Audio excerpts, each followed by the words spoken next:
ಮತ್ತಷ್ಟು ಮಾಹಿತಿಯನ್ನು ಕೊಡೋದಕ್ಕೆ ನಮ್ಮ ಪ್ರತಿನಿಧಿ ರೇಣುಕಾರಾಧ್ಯ ನೇರ ಸಂಪರ್ಕದಲ್ಲಿ ಜಾಯ್ನ್ ಆಗಿದ್ರು. ರೇಣುಕಾರಾಧ್ಯ, ಯಾರ ಮಹಿಳೆಯರಲ್ಲ, ಯಾರ ಫಾಲೋವರ್ಸ್?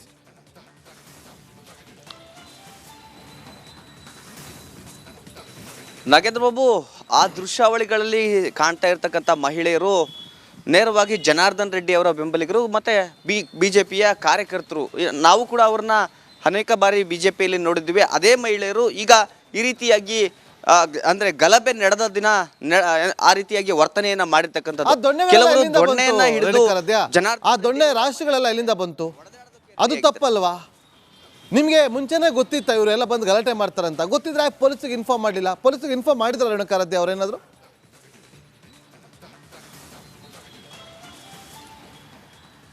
ನಾಗೇಂದ್ರ ಬಾಬು, ಇಲ್ಲಿ ಜನಾರ್ದನ್ ರೆಡ್ಡಿ ಅವರು ನೇರವಾಗಿ ಒಂದು ಆರೋಪವನ್ನು ಮಾಡ್ತಾರೆ. ಭರತ್ ರೆಡ್ಡಿ ಪ್ರೀ ಪ್ಲಾನ್ ಮಾಡ್ಕೊಂಡು ಬಂದು ನಮ್ಮ ಮನೆಯ ಮೇಲೆ ದಾಳಿಯನ್ನ ಮಾಡ್ತಾರೆ, ನನ್ನನ್ನು ಹತ್ಯೆ ಮಾಡಬೇಕು ಅಂತ ಸಂಚು ಮಾಡ್ತಾರೆ ಅಂತ ಇವ್ರು ಹೇಳ್ತಾರೆ. ಇವ್ರು ಹೇಳಿದ್ದೇ ನಿಜ. ಆದರೆ ಇವ್ರಿಗೇನು ಮೊದಲಿಗೆ ಇವ್ರಿಗೂ ಕೂಡ ಏನು ಗೊತ್ತಿತ್ತಾ? ಅದು ಗೊತ್ತಾಗಿದ್ದರೆ ಇವರು ಅಷ್ಟೊಂದು ದೊಣ್ಣೆಗಳನ್ನು ಶೇಖರಿಸಿದ್ದು ಹೇಗೆ? ನಿನ್ನೆ ನಾವು ರಿಪಬ್ಲಿಕ್ ಕನ್ನಡದಲ್ಲಿ ಆ ಸುದ್ದಿಯನ್ನು ಮೊದಲು ಬ್ರೇಕ್ ಮಾಡ್ತೀವಿ. ರಾಶಿ ರಾಶಿ ದೊಣ್ಣೆಗಳು ಜನಾರ್ದನ್ ರೆಡ್ಡಿ ಅವರ ಮನೆ ಮುಂದೆ ಬಿದ್ದಿದ್ವು. ಆ ದೊಣ್ಣೆಗಳನ್ನು ಇವರು ಮೊದಲೇ ಶೇಖರಿಸಿದ್ರು ಅನ್ನೋದು ಈಗ ಸ್ಪಷ್ಟವಾಗಿ ಗೊತ್ತಾಗ್ತಾ ಇರ್ತಕ್ಕಂಥದ್ದು. ಅಂದರೆ ಇವರು ಕೂಡ ಪ್ರೀ ಪ್ಲಾನ್ ಮಾಡಿದ್ರು. ಅಂದರೆ ಎರಡೂ ಕಡೆಯಿಂದನೂ ಕೂಡ ಪ್ಲಾನಡ್ ಆಗಿ ಈ ಒಂದು ಅಟ್ಯಾಕ್ ಆಗಿದೆ ಅಂತ ಹೇಳಿದರೆ ತಪ್ಪಾಗಲಿಕ್ಕಿಲ್ಲ. ಜನಾರ್ದನ್ ರೆಡ್ಡಿ ಅವರು ಹೇಳ್ತಾರೆ, ನನ್ನ ಹತ್ಯೆಗೆ ಸಂಚನ್ನು ಮಾಡಿದ್ರು, ನಮ್ಮ ಮನೆ ಮೇಲೆ ದಾಳಿ ಮಾಡಬೇಕು ಅಂತ ಮೊದಲೇ ಪ್ಲಾನ್ ಮಾಡ್ಕೊಂಡಿದ್ರು ಅಂತ ಹೇಳ್ತಾರೆ. ಆದರೆ ಇವರು ಕೂಡ ಅದೇ ಕೆಲಸವನ್ನು ಮಾಡಿರ್ತಕ್ಕಂಥದ್ದು. ಆ ಸ್ಥಳದಲ್ಲಿ ಪೊಲೀಸರಿದ್ದರು. ಇವರು ಪೊಲೀಸಿಗೆ ಇನ್ಫಾರ್ಮ್ ಮಾಡೋದು ಬೇಕಾಗಿರಲಿಲ್ಲ. ಪೊಲೀಸರಿದ್ದರು, ಅವರೆಲ್ಲ ನಿಭಾಯಿಸ್ತಾರೆ ಅಂತ ಬಿಜೆಪಿಯವರು ಸುಮ್ಮನಿದ್ದರೂ ಕೂಡ ಆ ಒಂದು ಘಟನೆ ಇಷ್ಟೊಂದು ಆಗ್ತಿರಲಿಲ್ಲ. ಜೊತೆಗೆ ಅಂದರೆ ಎರಡೂ ಕಡೆಯಿಂದನೂ ಪ್ರಚೋದನೆ ಆಗಿದೆ ಅನ್ನೋದು ಈಗ ಸಿಕ್ಕಿರ್ತಕ್ಕಂಥ ದೃಶ್ಯಾವಳಿಗಳ ಮೂಲಕ ಗೊತ್ತಾಗ್ತಾ ಇರ್ತಕ್ಕಂಥದ್ದು. ಆರಂಭದಲ್ಲಿ ಕೇವಲ ಕಾಂಗ್ರೆಸ್ ಮೇಲೆ ಎಲ್ಲರೂ ಆರೋಪವನ್ನು ಮಾಡ್ತಾ ಇದ್ರು. ಆದರೆ ನಿನ್ನೆ ಮತ್ತು ಇವತ್ತು ಸಿಗ್ತಾ ಇರ್ತಕ್ಕಂಥ ದೃಶ್ಯಾವಳಿಗಳನ್ನು ನೋಡಿದರೆ ಬಿಜೆಪಿಯಿಂದನೂ ಕೂಡ ಇಲ್ಲಿ ಒಂದು ಪ್ಲಾನ್ ಆಗಿತ್ತು. ಅಂದರೆ ಅವರು ಬಂದ ತಕ್ಷಣ ಅವ್ರ ಮೇಲೆ ಅಟ್ಯಾಕ್ ಮಾಡಬೇಕು, ನಮ್ಮ ಮನೆ ಮುಂದೆ ಬಂದರೆ ಅಟ್ಯಾಕ್ ಮಾಡಬೇಕು. ಅಂದರೆ ಬಿಜೆಪಿಯ ಕಾರ್ಯಕರ್ತರಿಗೆ ಯಾವ ರೀತಿ ಆಗಿತ್ತು ಅಂದರೆ, ನಮ್ಮ ಜನಾರ್ದನ್ ರೆಡ್ಡಿ ಅವರ ಮನೆ ಮುಂದೆನೇ ಬರುವಷ್ಟು ಧೈರ್ಯ ಅವ್ರಿಗೆ ಬಂತಲ್ಲ ಅನ್ನೋದು ಅವರೆಲ್ಲರೂ ದಿಗ್ಭ್ರಾಂತರಾಗಿದ್ದರು. ಹೀಗಾಗಿ ಅವರು ಬಂದ ತಕ್ಷಣ ಅವ್ರ ಮೇಲೆ ನಾವು ಅಟ್ಯಾಕ್ ಮಾಡಬೇಕು ಅಂತ ಅವರು ಕೂಡ ಸಿದ್ಧರಾಗಿದ್ದರು. ಅದರಲ್ಲಿ ಕೆಲವರು ಅವರಿಗೆ ತೊಡೆಯನ್ನು ತಟ್ಟಿ ಕರೆದಿರ್ತಕ್ಕಂಥ ದೃಶ್ಯಾವಳಿಗಳನ್ನು ನೀವು ನೋಡ್ಬೋದು. ಅದರಲ್ಲಿ ಒಬ್ಬ ಮಹಿಳೆ ನೇರವಾಗಿ ಕೆಲವೊಂದು ಅವ್ಯಾಜ್ಯ ಶಬ್ದಗಳನ್ನು ಬಳಕೆ ಮಾಡ್ತಾ ಅವರನ್ನು ತೊಡೆ ತಟ್ಟಿ ಕರೆದಂಥ ದೃಶ್ಯಗಳು ಸಿಕ್ಕಿರ್ತಕ್ಕಂಥದ್ದು. ಅಂಥ ಸಂದರ್ಭದಲ್ಲಿ ಈ ಕಡೆಯಿಂದನೂ ಪ್ರಚೋದನೆ ಆಗಿದೆ, ಆ ಕಡೆಯಿಂದನೂ ಪ್ರಚೋದನೆ ಆಗಿ ಇಷ್ಟರ ಮಟ್ಟಿಗೆ ದೊಡ್ಡ ಗಲಾಟೆ ಆಯ್ತು.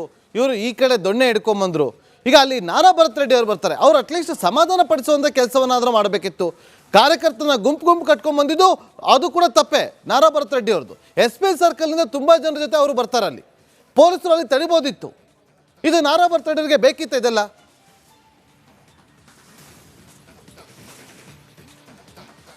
ಎಸ್ ನಾಗೇಂದ್ರ ಬಾಬು, ನೀವು ಅಕ್ಷರಶಃ ಹೇಳ್ತಾ ಇರೋದು ನಿಜ. ಯಾಕಂದರೆ ಈಗ ಇಬ್ಬರಲ್ಲಿ ಒಬ್ಬರು ತಾಳ್ಮೆಯಿಂದ ವರ್ತಿಸಿದ್ರು ಕೂಡ ಇಷ್ಟೆಲ್ಲ ಘಟನೆ ಆಗ್ತಾ ಇರಲಿಲ್ಲ. ನೀವು ಆಗಲೇ ಒಂದು ಮಾತು ಹೇಳಿದ್ರಿ, ಅವರು ಬ್ಯಾನರ್ ಹಾಕಿದರೆ ಇವರು ಸುಮ್ಮನೆ ಇರ್ಬೋದಿತ್ತು, ನಮಗೆ ಅಲ್ಲಿ ಬ್ಯಾನರ್ ಹಾಕ್ತಾ ಇದ್ದರೆ ಏನಾಯಿತು, ನಾವು ಇಡೀ ಬಳ್ಳಾರಿ ತುಂಬ ಹಾಕಿದ್ದೀವಿ ಅಂತ ಅವರು ಸುಮ್ಮನೆ ಇದ್ದಿದ್ರೆ ಏನೂ ಆಗ್ತಾ ಇರಲಿಲ್ಲ.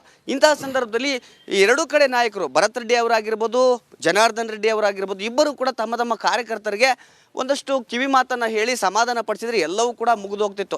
ಅದರ ಬದಲಾಗಿ ಇಬ್ಬರು ಕೂಡ ಬ್ಯಾನರ್ ಕಿತ್ತ ಜಾಗಕ್ಕೆ ಜನಾರ್ದನ್ ರೆಡ್ಡಿ ಅವರು ಹೋಗ್ತಾರೆ, ಶ್ರೀರಾಮುಲು ಹೋಗ್ತಾರೆ, ಸೋಮಶೇಖರ್ ರೆಡ್ಡಿ ಅವರು ಹೋಗ್ತಾರೆ. ಜೊತೆಗೆ ಇನ್ನೊಂದು ಕಡೆಗೆ ನಾರಾ ಭರತ್ ರೆಡ್ಡಿ ಅವರು ಸಂಪೂರ್ಣವಾಗಿ ಅವರ ತಂಡವನ್ನು ಕರೆದುಕೊಂಡು ಬಂದು ಅಲ್ಲಿ ಗಲಾಟೆಯನ್ನು ಮಾಡ್ತಾರೆ. ಹೀಗಾಗಿ ಈ ರೀತಿಯಾಗಿ ಏನು ದೊಡ್ಡದಾದ ಒಂದು ಘಟನೆ ನಡೆದಿರ್ತಕ್ಕಂಥದ್ದು. ಒಬ್ಬ ಅಮಾಯಕ ಕಾರ್ಯಕರ್ತನು ಕೂಡ ಬಲಿಯಾಗಿರ್ತಕ್ಕಂಥದ್ದು. ಭರತ್ ರೆಡ್ಡಿ ಅವರು ಆ ಒಂದು ಘಟನಾ ಸ್ಥಳಕ್ಕೆ ಅಂದರೆ ಮಧ್ಯಾಹ್ನ ಏನು ಗಲಾಟೆ ಆಗಿತ್ತು ಅಷ್ಟಕ್ಕೆ ಮುಗಿದೋಗಿದ್ರೆ ಏನೂ ಆಗ್ತಿರಲಿಲ್ಲ. ಏನು ಸಂಜೆ ವೇಳೆಗೆ ಭರತ್ ರೆಡ್ಡಿ ಅವರು ಬರ್ತಾರೆ.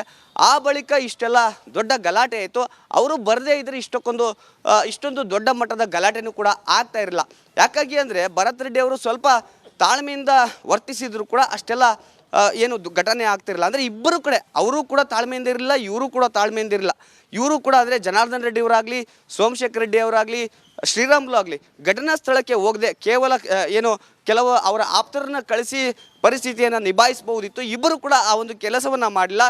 ಇಬ್ಬರು ನೇರ ಆ ಒಂದು ಸ್ಥಳಕ್ಕೆ ಹೋಗಿರ್ತಕ್ಕಂಥ ಹಿನ್ನೆಲೆಯಲ್ಲಿ ಇಷ್ಟೆಲ್ಲ ದೊಡ್ಡ ಅವಾಂತರ ಆಗಿರ್ತಕ್ಕಂಥದ್ದು ನಾಗೇಂದ್ರ ಬಾಬು.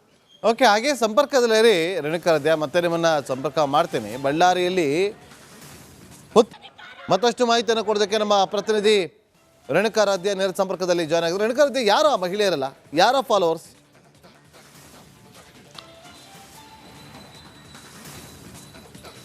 ನಾಗೇಂದ್ರ ಬಾಬು, ಆ ದೃಶ್ಯಾವಳಿಗಳಲ್ಲಿ ಕಾಣ್ತಾ ಇರ್ತಕ್ಕಂಥ ಮಹಿಳೆಯರು ನೇರವಾಗಿ ಜನಾರ್ದನ್ ರೆಡ್ಡಿ ಅವರ ಬೆಂಬಲಿಗರು ಮತ್ತು BJPಯ ಕಾರ್ಯಕರ್ತರು.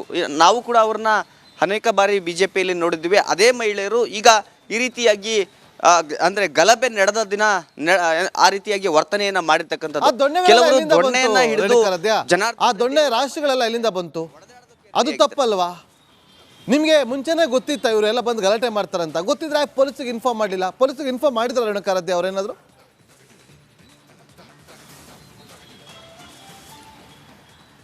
ನಾಗೇಂದ್ರ ಬಾಬು, ಇಲ್ಲಿ ಜನಾರ್ದನ್ ರೆಡ್ಡಿ ಅವರು ನೇರವಾಗಿ ಒಂದು ಆರೋಪವನ್ನು ಮಾಡ್ತಾರೆ. ಭರತ್ ರೆಡ್ಡಿ ಪ್ರೀ ಪ್ಲಾನ್ ಮಾಡ್ಕೊಂಡು ಬಂದು ನಮ್ಮ ಮನೆಯ ಮೇಲೆ ದಾಳಿಯನ್ನ ಮಾಡ್ತಾರೆ, ನನ್ನನ್ನು ಹತ್ಯೆ ಮಾಡಬೇಕು ಅಂತ ಸಂಚು ಮಾಡ್ತಾರೆ ಅಂತ ಇವ್ರು ಹೇಳ್ತಾರೆ.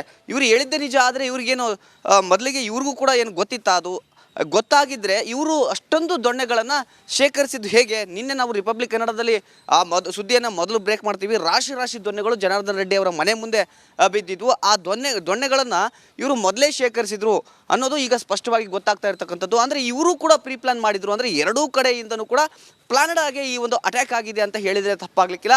ಜನಾರ್ದನ್ ರೆಡ್ಡಿ ಅವರು ಹೇಳ್ತಾರೆ, ನನ್ನ ಹತ್ಯೆಗೆ ಸಂಚನ್ನು ಮಾಡಿದ್ರು, ನಮ್ಮ ಮನೆ ಮೇಲೆ ದಾಳಿ ಮಾಡಬೇಕು ಅಂತ ಮೊದಲೇ ಪ್ಲಾನ್ ಮಾಡ್ಕೊಂಡಿದ್ರು ಅಂತ ಹೇಳ್ತಾರೆ.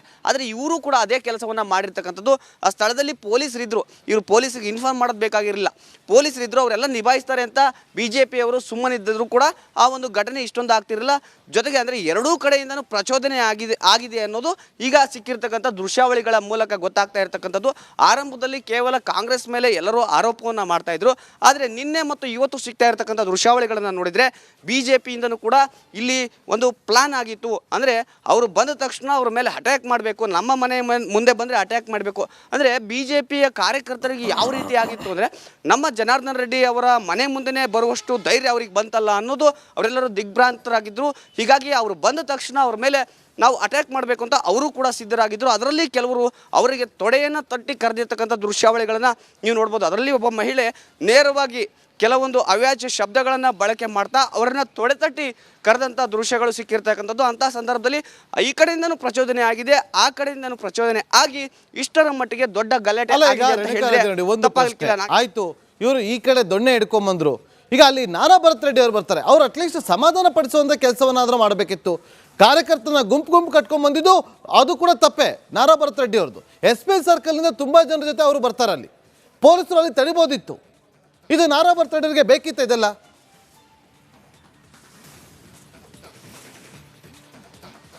ಎಸ್ ನಾಗೇಂದ್ರ ಬಾಬು, ನೀವು ಅಕ್ಷರಶಃ ಹೇಳ್ತಾ ಇರೋದು ನಿಜ. ಯಾಕಂದರೆ ಈಗ ಇಬ್ಬರಲ್ಲಿ ಒಬ್ಬರು ತಾಳ್ಮೆಯಿಂದ ವರ್ತಿಸಿದ್ರು ಕೂಡ ಇಷ್ಟೆಲ್ಲ ಘಟನೆ ಆಗ್ತಾ ಇರಲಿಲ್ಲ. ನೀವು ಆಗಲೇ ಒಂದು ಮಾತು ಹೇಳಿದ್ರಿ, ಅವರು ಬ್ಯಾನರ್ ಹಾಕಿದರೆ ಇವರು ಸುಮ್ಮನೆ ಇರ್ಬೋದಿತ್ತು. ನಮಗೆ ಅಲ್ಲಿ ಬ್ಯಾನರ್ ಹಾಕ್ತಾ ಇದ್ದರೆ ಏನಾಯಿತು, ನಾವು ಇಡೀ ಬಳ್ಳಾರಿ ತುಂಬ ಹಾಕಿದ್ದೀವಿ ಅಂತ ಅವರು ಸುಮ್ಮನೆ ಇದ್ದಿದ್ರೆ ಏನೂ ಆಗ್ತಾ ಇರಲಿಲ್ಲ. ಇಂತಹ ಸಂದರ್ಭದಲ್ಲಿ ಎರಡೂ ಕಡೆ ನಾಯಕರು, ಭರತ್ ರೆಡ್ಡಿ ಅವರಾಗಿರ್ಬೋದು, ಜನಾರ್ದನ್ ರೆಡ್ಡಿ ಅವರಾಗಿರ್ಬೋದು, ಇಬ್ಬರು ಕೂಡ ತಮ್ಮ ಕಾರ್ಯಕರ್ತರಿಗೆ